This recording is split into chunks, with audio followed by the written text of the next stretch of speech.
আসসালামু আলাইকুম। প্রিয় সকল দিনী ভাই, সকলে ভালো আছেন? আলহামদুলিল্লাহ, আমিও ভালো আছি। আমি আজকে যে বিষয় নিয়ে কথা বলবো, তা আপনারা বরাবরই আমার ভিডিওগুলো যেগুলো দেখে থাকেন, আসলে মূলত এগুলো ইসলামের উপরে আলোচনা করা হয়ে থাকে, কোরআন হাদিসের প্রেক্ষাপট থেকে কথা বলা হয়ে থাকে। এখন আমি যে বিষয় নিয়ে কথা বলবো, এটার অধ্যায় নম্বর 10, সহিহ আল বুখারী অধ্যায় নম্বর 10, বিষয় বলা ও করার পূর্বে জ্ঞান থাকা আবশ্যক, যে আমি কি বলতেছি, কি উদ্দেশ্য বলতেছি। প্রিয় সকল দিনী ভাই,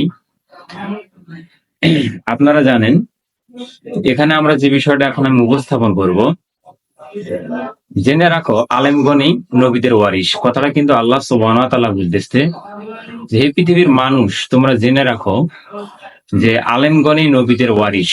এটা সহিহ বুখারী সহ অন্যান্য গ্রন্থেও সুস্পষ্ট ভাবে বর্ণনা করা আছে। এখন আল্লাহ নিজেই বলতেছে, আমার বান্দাদের মধ্যে আলেমরাই আমাকে বেশি ভয় করে। আল্লাহ নিজেই বলতেছে যে আমার বান্দাদের মধ্যে আমাকে সবচেয়ে বেশি ভয় করে থাকে আলেমগণ। এটা বিস্তারিত ভাবে পাবেন সূরা ফাতির, সূরা নম্বর 35, আয়াত নম্বর 28। অন্যত্র আল্লাহ আবারও বলেন, যারা জানে আর যারা জানে না তারা কিন্তু উভয় সমান না। তার মানে যে জানে না আর যে জানে, সে অজানার থেকে জানেওয়ালার ব্যক্তির গুরুত্ব সবচেয়ে বেশি। এটার পুরো বিস্তারিত পাবেন সূরা জুমারের 39 নম্বর সূরা 9 নম্বর আয়াতে বিস্তারিত ভাবে বলা হয়েছে। আবু জাহর রাদিয়াল্লাহু আনহু থেকে বলা হয়েছে যে আবু জাহর রাদিয়াল্লাহু আনহু তিনি বলেন, তোমরা আমার কাঁধে তরবারি রাখলে এবং আমি অবশ্যই দেখতে পাবো বা বুঝতে পারবে।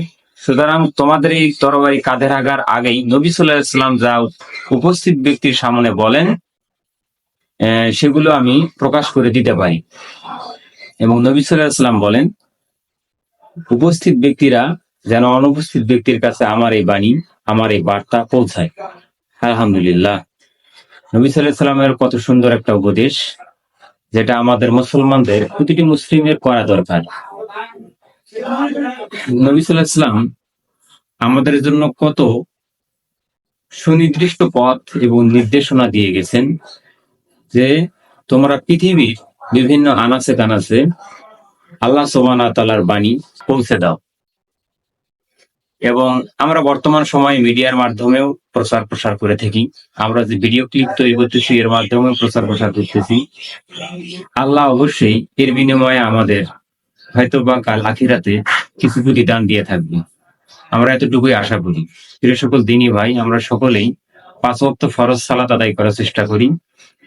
আমি এই চ্যানেলে এই মুহূর্তে আর বেশি কিছু বলবো না। সকলকে আমার সালাম, আসসালামু আলাইকুম। আর আমার চ্যানেলটির পাশে থাকবেন।